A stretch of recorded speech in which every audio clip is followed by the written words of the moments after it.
Partout, il y a des gens à connaître. Ils sont des bâtisseurs qui ont défié les obstacles, gravi les échelons, surmonté leurs craintes. Ils ont de l'intuition, du courage, un sens de l'équilibre, une équipe bien rodée. Et chacun d'eux a son histoire de succès. Bon matin, bienvenue et bon début de week-end. On lance le week-end ensemble la histoire de succès avec des gens qui vont vous inspirer. Si vous êtes un entrepreneur, vous voulez devenir éventuellement un entrepreneur, ou peut-être qu'il y a un entrepreneur qui sommeille en vous, ou sinon peut-être que vous souhaitez diriger une entreprise, vous êtes à la bonne place. Sinon, vous allez quand même apprécier nos invités de ce matin. On commence avec Richard Bégin de Pitou, Minou et Compagnons, un monde extraordinaire qu'on adore. Comment ça va, Richard? Ça va très bien. Ça va bien, merci. Merci d'accepter l'invitation. Une charmante entreprise également. On est allé visiter. On va vous présenter le reportage dans quelques minutes. Et on salue également Asdine, qui est notre invité. Bonjour, Asdine, de Toiture Expert. Bonjour, ça va bien? Ça va bien, merci.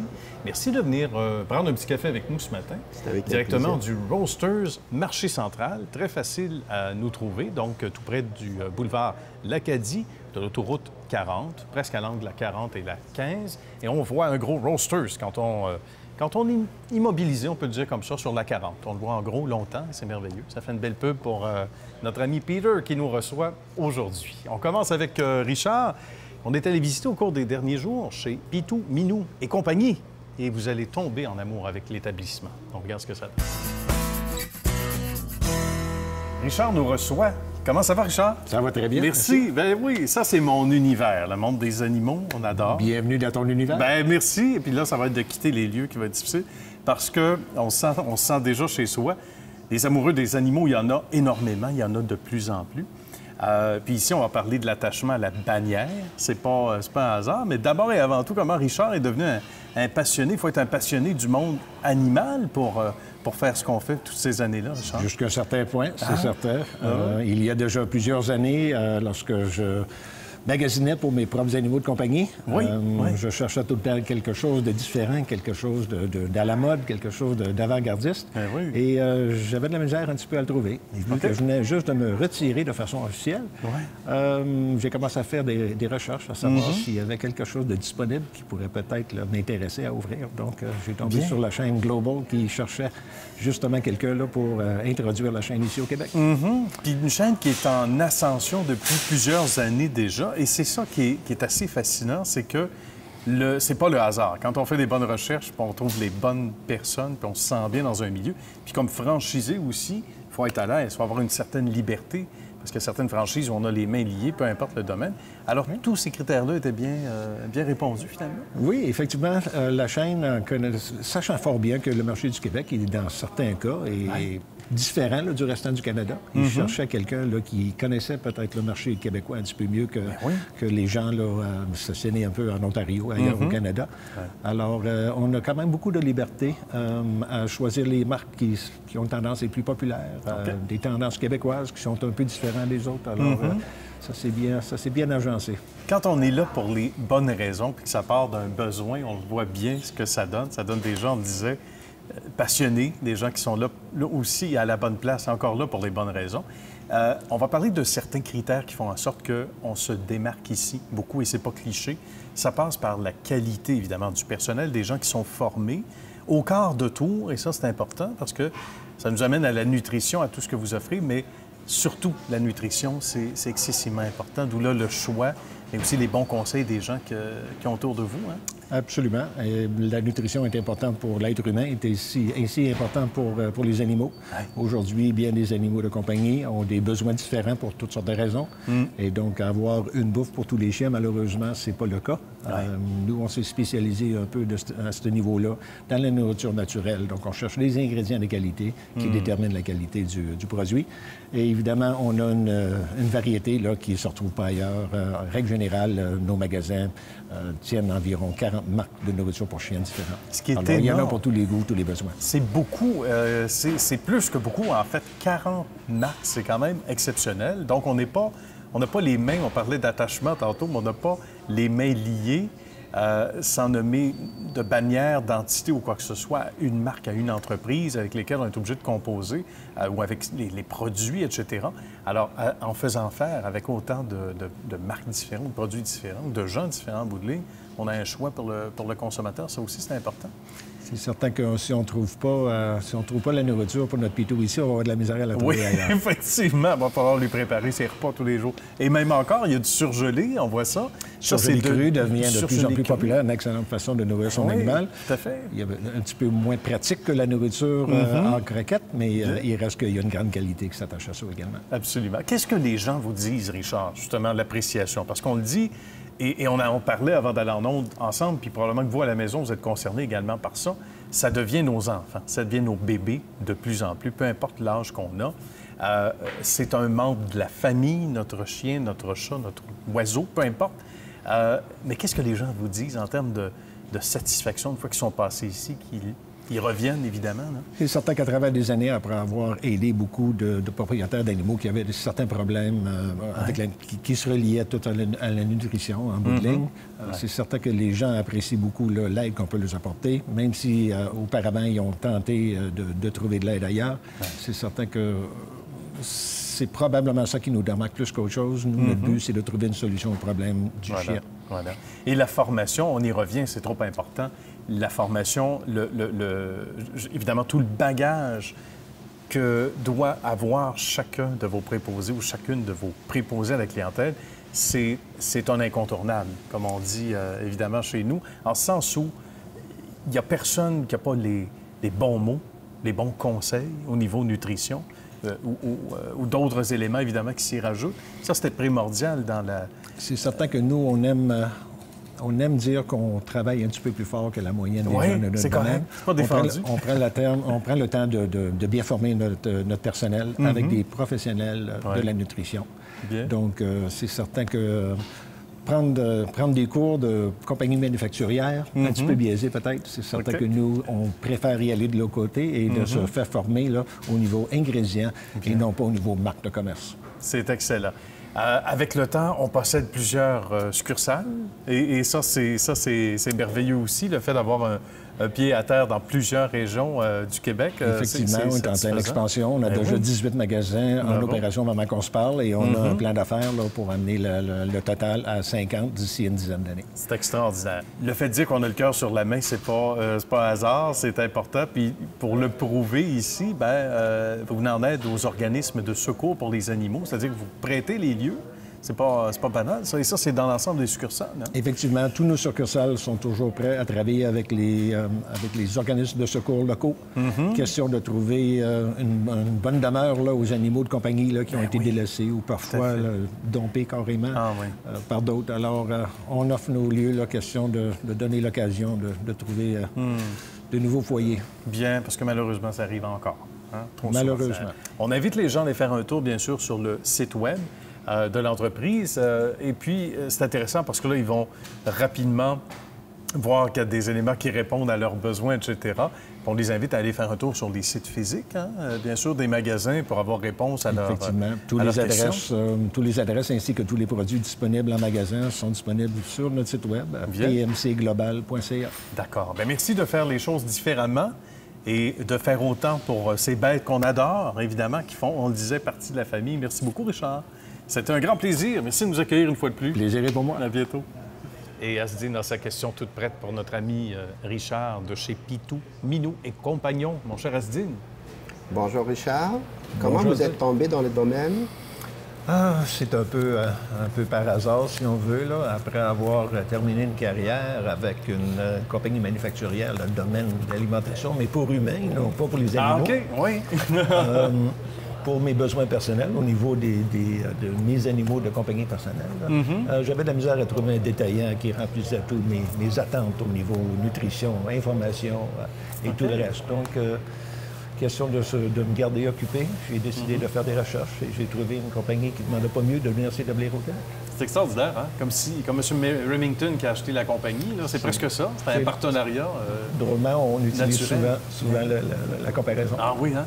Et ça part de nos propres besoins. Et probablement que chez vous, Asdine, c'est la même chose. Hein? On se dit, mais il me semble que c'est difficile de trouver quelqu'un qui est en mesure de bien faire les choses ou sinon, ça prend plusieurs personnes. Comment on peut nous-mêmes améliorer les conditions de l'industrie? Donc, c'est fascinant. On va revenir aux adresses web, à l'adresse web un peu plus tard, Richard. Et justement, on se tourne du côté d'Asdine qu'on est allé rencontrer au cours les derniers jours chez Toiture Expert. Bonjour Asdine, merci de nous recevoir chez Toiture Expert à Montréal-Nord. Ça va bien? Ça va bien, bonjour et bienvenue. Merci. En entrant ici, on sent qu'il y a une âme. C'est l'âme d'Asdine. C'est ce qu'il a apporté à son arrivée au pays. Ça ressemblait à quoi au début? Parce que c'est pas évident, il faut se trouver un emploi. Est-ce qu'on était déjà dans le domaine de la construction là-bas? Dans le temps, j'étais très jeune, j'ai touché un peu de tout. Okay. Je travaillais à mon père dans les toitures, on travaillait un peu de tout. Mon père était fermier. Ah oui? Donc, on est habile déjà de nature. Bien. Et quand je suis arrivé, j'étais encore très jeune. Donc, j'ai pas eu beaucoup les moyens financièrement. Donc, chercher un travail très rapidement. Il faudrait que je me trouve quelque chose tout de suite. Il y a un stress, j'imagine, même pour ceux qui sont natifs d'ici, ou d'ailleurs, c'est la même chose, en sens où il faut travailler, on se retrousse les manches, on se met au travail, mais le stress est doublé, évidemment, quand on sait qu'on quitte justement parents, famille, amis. On ne veut pas se tromper, non? Définitivement. Et rapidement, ça a été quoi les premiers jours? Est-ce qu'on regarde des annonces? Comment ça s'est passé au départ? Sérieusement, la première journée que je suis arrivé, j'étais dans l'autobus, je voyais une pancarte, on cherchait des employés. Ah oui, déjà! C'est là que j'ai descendu. Ma première journée, j'ai rentré chez la personne. Bien. Puis j'ai demandé un emploi. J'ai réussi à insister malgré tout et ils me voyaient que je viens de l'extérieur. Bien. Mais j'ai insisté, j'ai réussi à avoir l'emploi. J'ai commencé dès le lendemain. Oui, oui. Donc après quelques mois, j'ai réussi à trouver de l'information pour aller se lancer dans la construction. C'est là que je me suis aligné sur le métier de couvreur. Je me suis rendu compte que dans la construction, finalement, il y a beaucoup de métiers. Il faut choisir un métier pour démarrer. Mais oui. Puis j'ai trouvé que la toiture, c'est elle qui protège tous ces métiers. C'est elle qui protège toutes les maisons. C'est elle qui protège toutes les familles. Donc, dans ce métier, il n'y aura pas de récession parce que je me suis rendu compte que changer sa couverture, ce n'est pas un luxe, c'est une nécessité. C'est une nécessité. C'est bien dit, Asdine, c'est tout à fait vrai. Et c'est universel. Donc, qu'on soit au sein d'une entreprise, d'une maison, etc. Et là, il y a un charisme que vous avez qui est devenu contagieux. Comment on devient, après ça, entrepreneur dans un pays qui est devenu le nôtre, éventuellement? Parce que là, il y a toute une marche. Là. Si déjà au départ, ça n'a pas été facile, là, on se dit, OK, j'embrasse carrière, un métier, un peu avec ce que j'ai appris en Algérie à l'époque. Oui. Là, je le fais ici, mais là, j'ai le goût de m'entreprendre. J'ai le goût de devenir patron. Ça, c'était une autre étape. C'est une autre étape, effectivement. J'ai bien pratiqué mon métier. Oui. J'ai travaillé comme couvreur. Je suis un professionnel. Je suis un couvreur compagnon. Donc, je connais bien mon métier. Là, je me suis dit, je suis prêt pour passer à une autre étape, à l'étape suivante. L'appétit vient en mangeant. On dit qu'on veut davantage de contrats, mais les gens en redemandent aussi. Il y a des références. Mais comment on arrive à ça avec les bonnes personnes autour? Il faudrait être, à la base, il faudrait être déjà positif. Ouais. Donc, il faut foncer dans la vie, il ne faut pas avoir peur, mais il faut être en confiance. Il faut bien maîtriser son métier avant. Ouais. Je me lève à 4h30 tous les matins. J'arrive à mon bureau, mes employés sont aussi présents, sont prêts à commencer leur journée. Je suis aussi présent sur mes chantiers. Je suis attentionné avec mes clients. Je veux leur offrir le meilleur service. Ouais. C'est important aussi. Et ça, c'est une recette qu'on ne veut pas perdre avec le temps parce que j'imagine qu'on visite justement moins les chantiers. On est peut-être un peu moins présent qu'au départ sur le terrain. Mais ça prend le patron pour bien gérer ça avec son équipe. Mais en même temps, il y a un souci. Ça devient comme une structure avec le temps. Ouais. On va être moins présent sur le chantier, mais on va mettre des chefs d'équipe, des gérants de projet. On va mettre des personnes de confiance qui vont remplacer notre présence pour que, exemple, que moi, je vais me concentrer sur d'autres choses pour le développement de l'entreprise, à chercher de la nouvelle clientèle. J'essaie de trouver des meilleurs outils pour mes vendeurs, pour mes employés, la machinerie. Donc, je travaille sur beaucoup de choses pour garder la bonne image et développer l'entreprise. Vous étiez physiquement avant, sous d'autres lieux ou à d'autres lieux, mais finalement, vous avez décidé de vous amener ici il y a quelques années, d'acheter éventuellement la bâtisse, félicitations, donc à Montréal-Nord, mais donc dans l'Est, mais pas trop dans l'Est, au Nord, mais pas trop au Nord. Il y a une stratégie dans tout ça, c'est que rapidement, vous pouvez répondre sur le terrain sans avoir à composer avec la circulation du matin en tant que Définitivement, ça fait partie de la stratégie de l'entreprise. Ouais. Avant, on était locataire. Quand on a démarré l'entreprise, on était arrivé à des prairies. Avec le temps, l'entreprise grandit.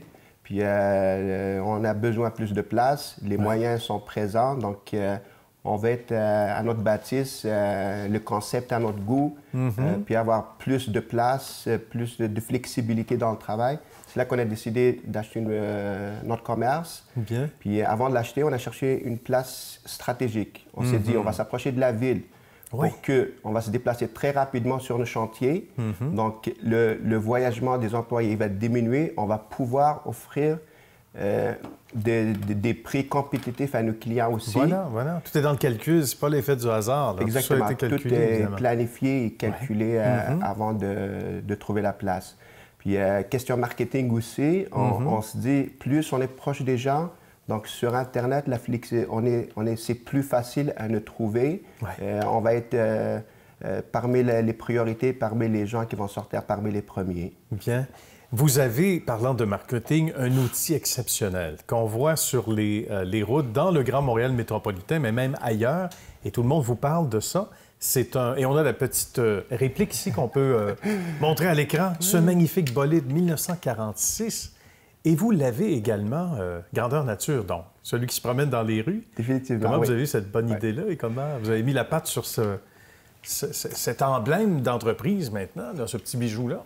Aujourd'hui, pour réussir une entreprise, il faut se différencier des autres. Le standard, il est démodé. Les gens, ils ne veulent plus du standard. Il faut ramener quelque chose de différent, chose qui va attirer l'œil, quelque chose, ça va sourire les gens. Les gens aiment ça. C'est vrai. Puis c'est là qu'on a trouvé l'idée du vieux camion. On l'appelle comme ça notre vieux camion, mais il marche encore, il se déplace sur les chantiers. Puis ce qu'on aime parfois, les gens, ils vont nous appeler, est-ce que c'est vous qui avez le vieux camion? Ah oui, c'est vous, on vous reconnaît. Quel bel outil. On voit que rien n'est laissé au hasard. Ça se fait avec le sourire, ça se fait dans la bonne humeur. Ça a été un bonheur de vous recevoir à Histoire de succès. Félicitations encore une fois. Ça fait plaisir. Merci. On demande maintenant à Richard de poser sa question à Asdine. Elzid, la construction. Pourquoi la construction? Écoutez, je suis arrivé au Québec il y a une vingtaine d'années. J'étais très jeune. Je n'avais pas d'amis, je n'avais pas de famille à mon arrivée. Donc, je n'avais pas beaucoup d'argent. Je me sentais que j'avais vraiment besoin d'un travail dans les médias. Malgré la situation, j'ai été quand même objectif et stratégique. J'étais objectif dans le sens que je voulais un travail où je vais bien gagner ma vie. Stratégique, je voulais un métier où il va y avoir de l'avenir et pouvoir partir à mon compte. J'ai analysé un peu tous les métiers de la construction et je me suis rendu compte que la toiture, c'est elle qui protège tous les métiers. C'est elle qui protège toutes les maisons. C'est elle qui protège vos familles aussi. C'est vrai, dans les deux sens du terme. C'est Définitivement. une belle image. Donc, je me suis dit, changer une toiture, ce n'est pas un luxe, c'est une nécessité. Alors, je me lance dans ce domaine et il n'y aura jamais de récession. C'est merveilleux. C'est bien, hein? Parce que beau temps, mauvais temps, c'est le cas de le dire. Un toit, il faut le changer quand c'est nécessaire. C'est vraiment inspirant. Notre troisième invité ne pouvait être avec nous ce matin, mais ne reculant devant rien, on vous propose ce troisième reportage à l'émission. Salut Christian, comment ça va? Salut, ça va bien toi-même? Ça va bien, merci. Beau magasin de jouets, c'est le fun? Oui, super magasin, oui, beau stock. Oui, je comprends. On va expliquer comment tout ça a commencé, Christian. Cette passion-là, d'abord pour le son, pour l'image. Plus tard, aujourd'hui, c'est devenu complètement fou avec les images, l'éclairage au DEL, etc. Mais la passion d'abord pour la sono, surtout pour l'audio. En fait, moi, je suis un musicien. Oui. Je jouais de la musique, batteur, guitare, un petit peu de tout. À 18 ans, j'ai commencé à travailler dans des magasins de musique pendant 3 ou 4 ans. Et puis, ensuite de ça, j'ai découvert la sono parce qu'on vendait des consoles de son et tout ça. Ah oui. Et puis, je suis allé travailler pour un distributeur sur la route. À l'époque, je vendais des produits comme Mackie, des boîtes de son, des haut-parleurs, comme représentant sur la route. Sur la route, Oui. C'est intéressant, ça. J'ai fait un 4-5 ans comme ça. Et puis, jamais plus ou moins, je voyageais trop. Ma femme est tombée enceinte, alors j'ai décidé de partir un magasin comme ça, dans mon goût. Pour avoir pignon sur rue. Puis là, on parle de quelle année, Christian, à ce moment-là? 96. 96. Ça l'a fait 20 ans l'année passée. C'est extraordinaire. Puis, évidemment, il y a de la compétition autour, parce qu'en 96, il y avait un compétiteur physiquement pas très loin, puis il y en a partout autour également. Et là est arrivé un méga compétiteur qui s'appelle le Web. méga compétiteur. Méga Énorme. compétiteur, mais où on n'a pas la chaleur humaine, où on n'a souvent pas de garantie dans certains cas. Je pense que c'est Exactement. important d'y revenir. Il n'y a pas ce rapport humain, il n'y a pas les conseillers. Donc, on est garroché, si on se permet l'expression. Sur le web, on choisit un petit bidule ou bref, un gros bidule qui peut coûter cher. Et on se dit, bien, tant mieux, on va le recevoir. On le reçoit, des fois, c'est pas en bon état. Le problème avec ça, c'est que si le produit n'est pas acheté local ici au Canada, il n'y a pas de garantie sur le produit. En fait, il y en a une, mais c'est une garantie américaine. Donc, il ne s'applique pas ici. Exactement. Ça s'applique Alors, pas au Québec. souvent, on a des clients qui se pointent ici avec un bidule, qui ont acheté qui est brisé. Eh bien, il faut qu'ils payent si on répare l'appareil. Sinon, là, il faut qu'ils le renvoient aux États-Unis. Alors, c'est c'est un problème. Et le type d'appareil qu'on vend, ça demande beaucoup d'explications. Puis les gens aiment le voir toucher, surtout les boîtes de son, les gens aiment entendre. Ah oui, c'est Alors, certain. si tu commandes sur le web, tu ne sais pas ce que tu as acheté. Non. Alors, c'est ça. Donc, il y a beaucoup, beaucoup d'avantages. Donc, la confiance des gens, le fait d'être bien conseillé, mais la diversité aussi. Puis en inventaire, parce que moi, je suis déjà client ici, je vois que tu as de plus en plus d'équipements sur place, sur le plancher. Et ça aussi, Oui. c'est une façon de contrer le web. Hein? Oui, stratégiquement, ce qui se passe avec les gens, comme tout consommateur, quand on veut quelque chose, on veut l'avoir là. OK, c'est ça. Et puis, si on reçoit un appel, si on ne l'a pas en stock, souvent, on a entendu des histoires, les gens, je voulais commander sur le web, parce que Oui. moi, ça prenait 3 jours à le commander. OK. C'est la même chose. Les compagnies de web sont tellement structurées, rapides maintenant que... C'est vrai. Alors, stratégiquement, on a décidé de garder beaucoup d'inventaire. On l'a en stock ici. Alors, c'est ça. Donc, les gens viennent, ils l'achètent, ils l'ont déjà en main. Quel Ils sont avantage très heureux. extraordinaire. Et il y a plein d'autres univers. Il y a le côté location dont on va parler dans quelques minutes ou secondes à peine. Oui. Mais d'abord et avant tout, je te dirais le gros morceau du magasin, le gros morceau en termes de produits. Qu'est-ce que tu dirais? Un gros morceau, premièrement, si on parle physiquement, c'est les haut-parleurs. Oui. Nous, on a, dans le magasin, il y a comme 3 sections. C'est un petit magasin, mais c'est divisé en 3 sections. On a en arrière de toi les équipements de sonorisation, qui sont pour les bandes, les musiciens, les restaurants, les salles de spectacle. Principalement, c'est ça. Des consoles de mixage, des appareils Oui. de traitement de signal, des amplificateurs. Donc, pour faire une sonorisation, des moniteurs de scène, des microphones sans fil, tous les accessoires qui vont avec ça. Tout ce qui vient. Section recording ici, ben, c'est principalement les moniteurs d'enregistrement. Oui. Des appareils de traitement de signal avec lesquels moi je suis moins familier, mais des drum machines, quelqu'un oui. donc qui est chez lui, qui veut faire du montage audio, Tu peux tout il faire. peut venir s'équiper ici, les logiciels qui vont avec ça. Une grande partie de notre business, c'est aussi l'installation. On fait beaucoup, beaucoup d'installations audio dans des salles de spectacle, des théâtres, des salles de conférences. Donc, partout, finalement, où il y a de l'audio, de l'éclairage et de la vidéo, je n'ai pas mentionné. OK. On fait de la vidéo aussi. Le côté location aussi est très, très fort. On le disait Très fort, parce que oui. ça, c'est une autre partie dont on voit les images qui est Oui. imposante et pas juste physiquement, c'est que c'est... On travaille comme des abeilles. Hein? Oui. Il y a comme Oui, une oui, oui. fourmilière. Il y a une belle équipe et puis ça roule, mes amis. Téléphone Oui. sonne, les textos, les courriels. On est très occupés. Donc ça, c'est très, très bien. Et il y en a qui prennent goût à ça. Donc, louent et finalement viennent acheter par la suite. C'est pas Ouais, rare, ici, il y a ou- une particularité, c'est que quelqu'un qui arrive dans le magasin, c'est la seule place où on peut faire ça, OK. qui veut acheter un équipement et qui veut l'essayer. S'il n'est pas disponible dans la location, on va prendre dans une boîte, il peut le louer pour un week-end, l'essayer. Intéressant, ça. Et s'il l'achète, on déduit le montant de la location. D'un week-end, évidemment, pas d'un mois. Bien. On a un service aussi de livraison et d'installation avec techniciens, Ah bon? où on OK. livre, on installe, on fait la production du show, son, éclairage, vidéo. Écoute, c'est comme un enfant dans un magasin de jouets ici, visiblement. Puis, il n'y a personne, il n'y a pas un DJ, il n'y a pas un animateur qui ne peut pas se retrouver dans ce que tu offres ici. Hein? Oui, effectivement. Je pense que c'est un monde dans lequel, qui fait triper le monde de l'industrie en général. là. oui.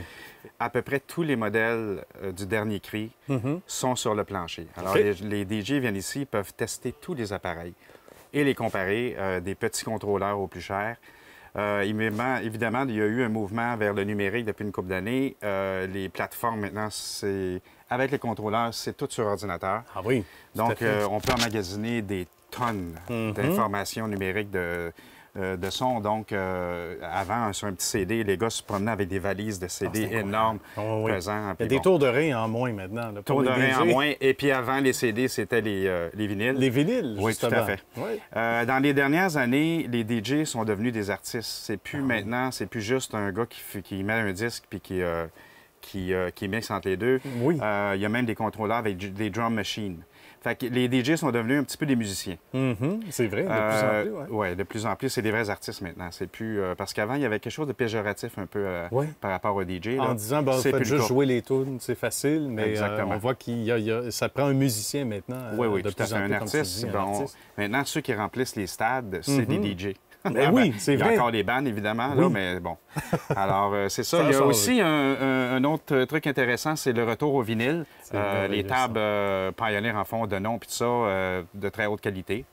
C'est ça. Ici, on a tout ce qu'un DJ a besoin, donc les contrôleurs, les moniteurs pour travailler à la maison, les écouteurs, les accessoires, les drum machines pour faire du montage. C'est Finalement, extraordinaire. tout est là. Christian, bravo pour cette merci. belle passion bien Ben, sentie, pour merci toutes beaucoup. ces belles années également.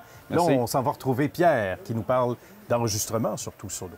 Oui, salut Pierre, comment ça va? Ça va bien, C'est toi. un beau trophée. Il est super beau à part ça. C'est plus qu'un trophée, c'est utile. Pierre, on va parler de ton expertise audio. Raconte-nous à travers toutes ces années, parce que toi, tu as vécu évidemment la période analogique uniquement. On a basculé vers le numérique.